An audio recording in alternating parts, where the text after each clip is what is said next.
Let me tell you about the most dangerous form of control ever invented. It doesn't use force. It doesn't need threats. In fact, it works best when people believe they're completely free.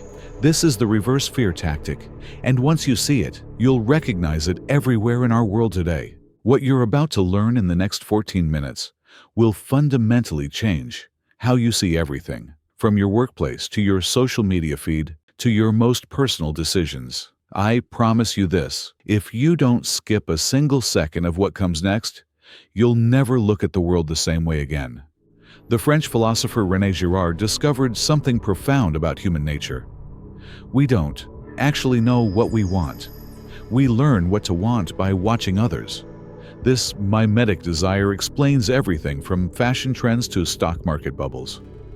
But when powerful institutions understand this, they can manipulate entire populations without anyone realizing it.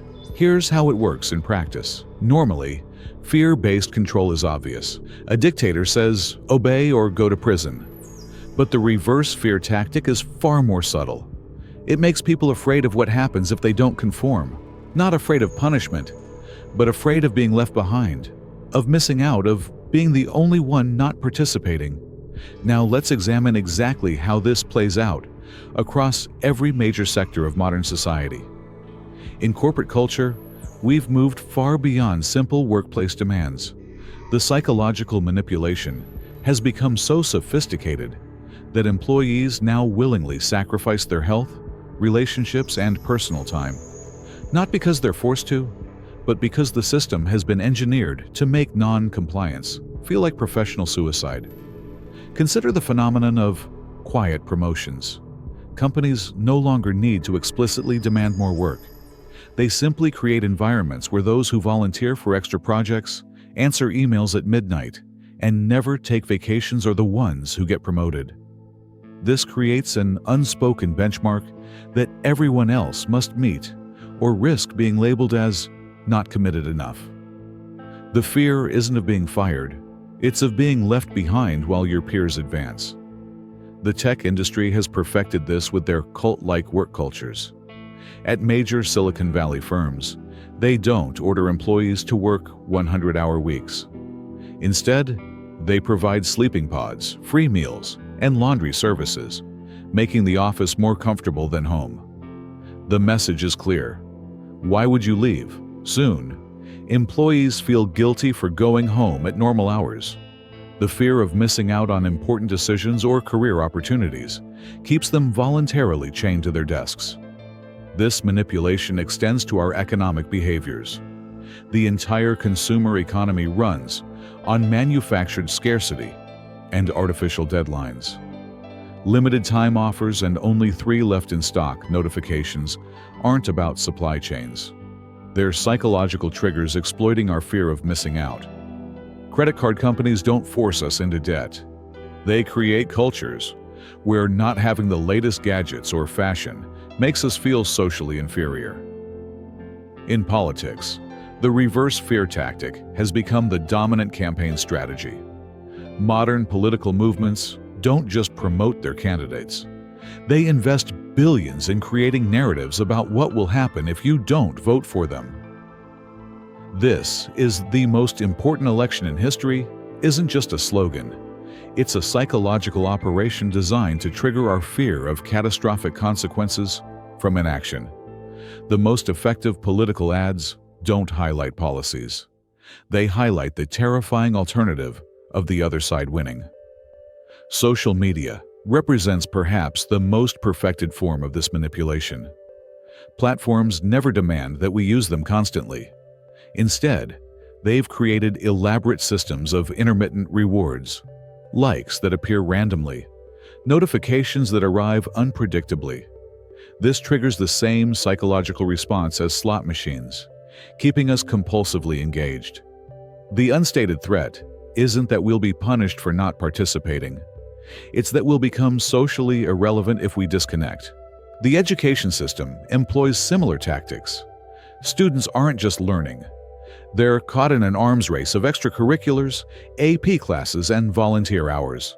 all driven by the unspoken fear that anything less than perfection means being left behind in an increasingly competitive world.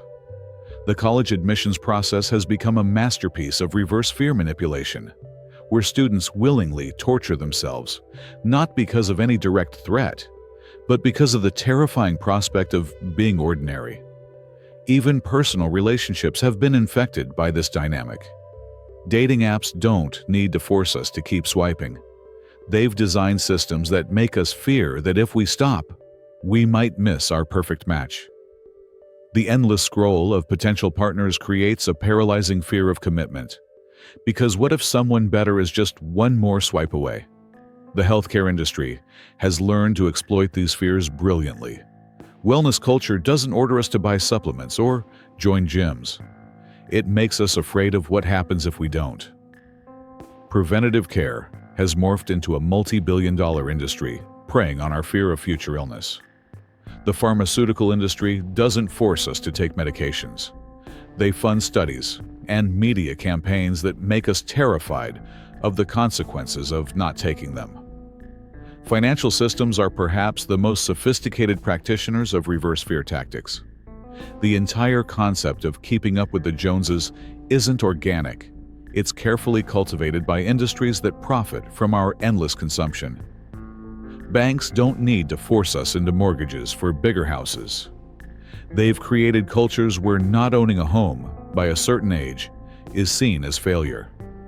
Investment firms don't order us to save for retirement.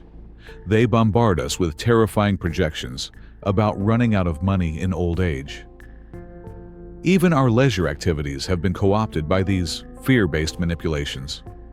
The tourism industry doesn't just sell vacations. They sell the fear of missing out on experiences. You only live once isn't a celebration of life. It's a psychological pressure to constantly consume new experiences. The rise of bucket lists and Instagram travel culture has turned relaxation into another competitive arena where we're afraid of not doing enough, not seeing enough, not experiencing enough. The entertainment industry has mastered the art of keeping us engaged through reverse fear tactics. Streaming services don't force us to binge watch. They release entire seasons at once, knowing our fear of being left out of cultural conversations will keep us glued to our screens. The previously on recaps at the start of episodes aren't just helpful reminders. They're psychological triggers designed to amplify our fear of missing important plot points if we stop watching. In the workplace, the reverse fear tactic has evolved into what psychologists call presenteeism. Employees now come to work sick, answer emails on vacation, and attend meetings while hospitalized, not because they're ordered to, but because they're terrified of being seen as replaceable. The rise of hustle culture glorifies this self-destructive behavior, turning overwork into a moral virtue rather than what it really is, a system of control that doesn't need managers because the workers police themselves. The fashion industry provides a textbook example of mimetic desire and reverse fear in action. Trends aren't just about aesthetics. They're carefully engineered systems of obsolescence designed to make us afraid of being out of style. The rapid cycle of fashion trends creates constant anxiety about not keeping up, while luxury brands cultivate exclusivity to make us fear social exclusion if we can't afford their products. Even our food choices are subject to these manipulations. The organic food movement doesn't just promote health. It's created entire cultures where certain ways of eating become moral imperatives. People don't just choose gluten-free diets. They're made to feel that eating gluten is dangerous, irresponsible, or morally wrong. The fear isn't of being forced to eat a certain way. It's of being judged or excluded for not conforming. The self-help industry has built an empire on reverse fear tactics. Motivational speakers don't just inspire. They make us terrified of not reaching our full potential. The proliferation of productivity gurus and life coaches has created a culture where simply living an ordinary life feels like failure. The fear isn't of punishment. It's of wasting our one precious life. Religious institutions have used versions of this tactic for millennia, but modern adaptations are more subtle. Megachurches don't threaten hellfire. They create communities where belonging feels essential to social survival.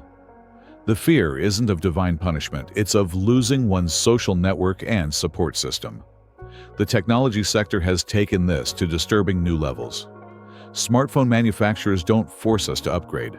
They engineer planned obsolescence and cultivate cultures where having an older model makes you seem out of touch. The fear isn't of being punished for not buying. It's of being left behind technologically and socially. Even our urban environments are designed around these psychological principles. Cities don't force us to live in tiny, overpriced apartments. They create housing shortages and cultural narratives that make us afraid of not living in the right neighborhoods. The fear isn't of being homeless. It's of being stuck in the wrong zip code. The reverse fear tactic has become so pervasive that it's reshaped our very sense of time. We're not just busy, we're terrified of wasting time. Productivity apps don't just help us work, they make us feel guilty for every unproductive moment. The fear isn't of punishment. It's of looking back on our lives with regret. In the financial world, the reverse fear tactic drives speculative bubbles. Investors don't just chase returns, they're terrified of missing out on the next big thing. Cryptocurrency manias and stock market frenzies aren't about rational investing. They're about the psychological terror of being left behind while others get rich. The advertising industry has become frighteningly sophisticated at exploiting these fears. Modern ads rarely just present products. They present nightmares of social exclusion, professional failure, or romantic rejection that can only be avoided by purchasing. The fear isn't of the product. It's of the consequences of not having it. Our justice systems employ reverse fear tactics as well. Plea bargains don't just offer reduced sentences. They make defendants terrified of what might happen if they exercise their right to trial. The fear isn't just of punishment. It's of the unknown consequences of not taking the deal. Even our healthcare decisions are shaped by these manipulations. Patients don't just choose treatments. They're made to fear the consequences of not getting every possible test and procedure. Defensive medicine isn't just about lawsuits. It's about doctors and patients alike being terrified of missing something. The reverse fear tactic has become the invisible architecture of modern society. It's why we tolerate abusive workplaces, unsustainable consumption, and constant anxiety. The genius of the system is that it doesn't need enforcers. We enforce it on ourselves and each other. So, how do we resist? First, we must recognize these patterns everywhere they appear. Second, we need to cultivate spaces and communities that operate outside these fear-based systems. Third, we must practice the radical act of opting out, not just occasionally, but as a sustained lifestyle choice. The ultimate power of the reverse fear tactic is that it makes the system feel inevitable. But every system depends on our participation. When enough people stop fearing non-compliance, the entire apparatus collapses. The question isn't whether we can escape these manipulations. It's whether we're brave enough to face what we've been afraid of all along: our own freedom.